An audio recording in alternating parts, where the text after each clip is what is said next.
beer.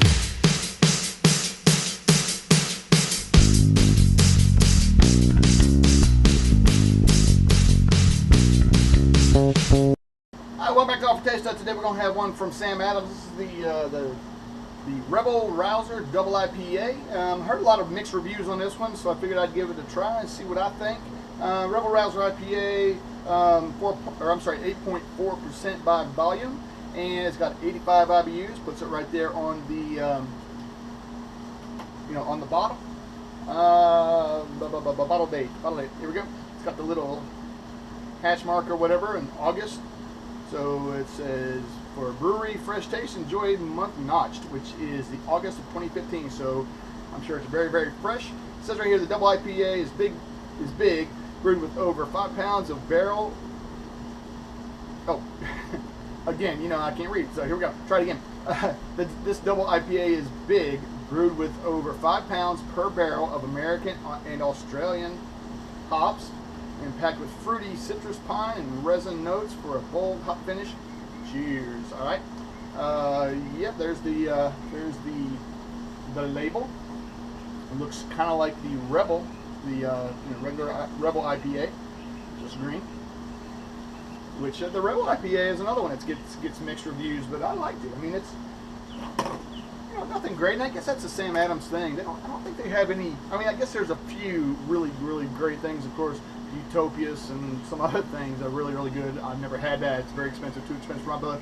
But they're, I don't want to say mediocre, but a lot of them are just good beers, but nothing to write home about, right? Of course, just the regular Sam Adams, what you call it there, bottle cap there, just black, says Samuel Adams. So put that over there and pour this thing. Yeah, sorry, usually I'm sitting down, but it's been really, really rainy here the last few weeks. It's been pretty terrible. As a matter of fact, it was so rainy the last few days that yesterday morning, on the way to work. Oh, by the way, there's the color there. I let it sit out a while, so hopefully there won't be any condensation on the outside of the glass. But there's pretty, like a golden amber color. Good carbonation streams coming up from the bottom. A good one-finger head, nice tightly packed bubbles there. It looks pretty good. The color, like I said, is a golden, it's like a golden amber, but it's transparent. But anyway, yeah, like I was saying, yesterday I was driving to work in the morning. What time was it? About 6:45 or so. And it was raining. It's been raining all night, and actually the last couple of weeks.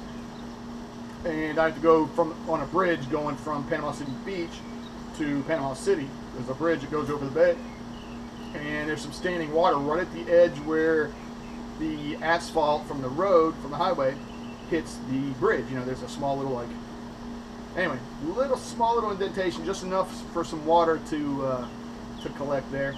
I hit that water. I wasn't going fast. I mean, it was raining, like I said, so I wasn't. 45 miles an hour is the speed limit, and I know I was doing under that. I was doing probably 40 or so, maybe even less than that. But I hit that, my back end started doing this thing, started fishtailing, and I fought it for a while. I thought I had it, it would go this way, so I'd turn this way, and I thought I was going to go back, and kept on going back and forth, and man, a couple times it was almost sideways going down the road. I mean, I was all over the road. Luckily, nobody on either side of me. I was in the middle lane of it's a 6-lane, but a 3-lane road there. Anyway, and just at one point, I just couldn't handle it no more. Of course, I took my foot off the brake and off the gas, so I wasn't braking.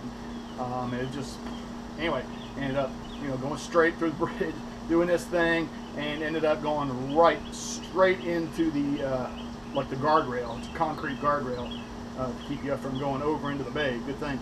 But you hit that and then spun around a little bit and ended up in the emergency lane perfectly, so I wasn't blocking traffic or anything like that. Yeah, the cops came, of course, and insurance I got insurance. Geico is I use. They're going to look at it and see. I'm sure they'll total it. It's a 2003 Chevy Silverado, so it's not the newest truck in the world. Good for me. I mean, it had 150,000 miles on it. I just paid actually, it's not even my truck. It's my daughter's, but she went to Alaska, so when she went to Alaska, I took over payments for her, and I've been driving it. So it's been a year and a half I've been driving it, so it might as well be my truck. But anyway, paid the last payment 2 weeks ago. Paid it on the 1st of April. Paid the last payment, paid the sucker off. They hadn't even sent us the title yet. That's how, you know, how. So anyway, so yeah, I'm sure Geico will total it. Doesn't look that bad. I'll throw some pictures up here. Maybe I'll probably put pictures over this thing while I'm talking here. But the front end, you know, I hit the front end pretty good. Like I said, it wasn't going that fast.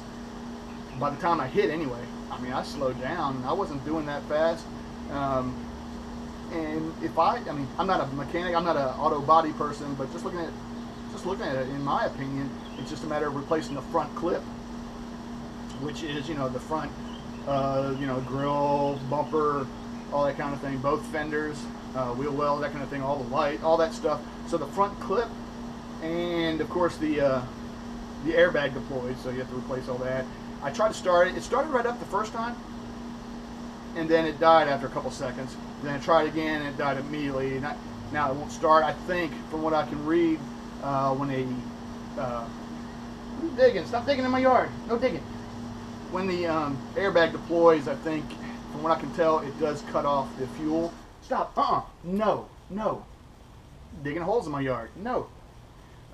Anyway, it cuts off the fuel, I believe, so you can't start it with the airbag deployed. So if that's the case, then there's nothing wrong with the engine or anything. It's just a matter of, yeah, and it didn't do anything to the radiator. The radiator wasn't leaking. Like I said, it didn't hit it that hard, but enough to do some damage. Yeah, and I don't feel anything. I mean, I'm slight sore right here, maybe from my neck, you know, whatever, my neck being flung a little bit. But like I said, it didn't hit it hard enough. I don't remember feeling the airbag hit me. I don't have a bruise from the seat belt.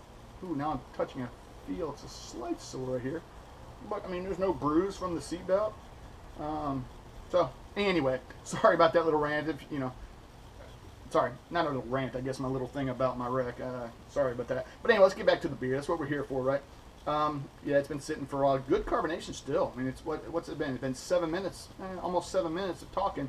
And, you know, that's carbonation's still good.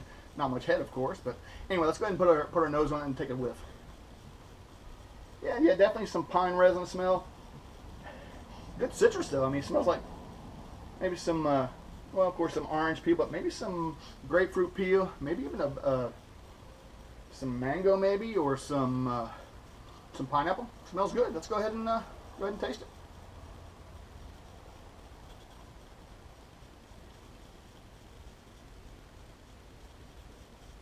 Yeah, first thing I get is some pine notes in there. Also a resiny taste. I mean, you get that pine resiny taste. Little slight sticky in the mouth. Not really sticky, I guess, but kind of lingers in the mouth a little bit. But you do get some grapefruit and some mango taste. Slight tropical fruit type of taste.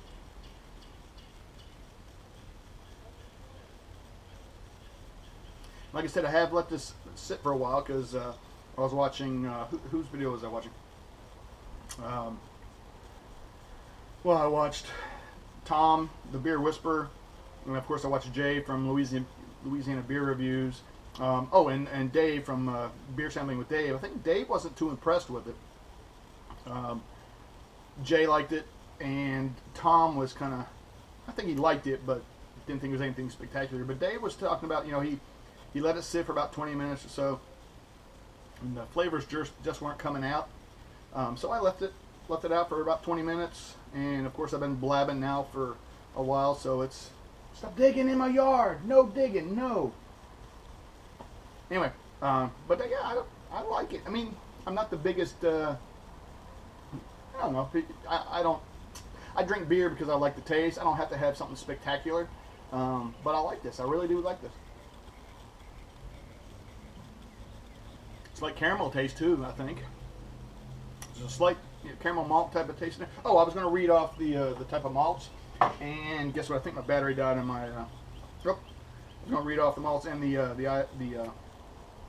what you call it? The hops. Hops variety says Bravo, Galaxy, Zeus, Simcoe, Sentinel, Cascade, and Amarillo. So lots of different hops in there, and of course Sam Adams 2-row pale malt blend. They use their own blend. Yeast strain is Samuel Adams Ale yeast. Year round. Okay, that's all they say. This is the Sam Adams website. But yeah, I don't know. I like it. I mean, you know, you can say it's not the greatest beer in the world, but I'm not here for the greatest beer in the world. I'm here to see if I like some beer and if I would drink it. And good thing I like this one too, because I got a 6-pack of it. And yeah, I'm gonna do this in well. Peace. Thanks for listening to my little rant about the wreck. Sorry. Peace. Stop digging.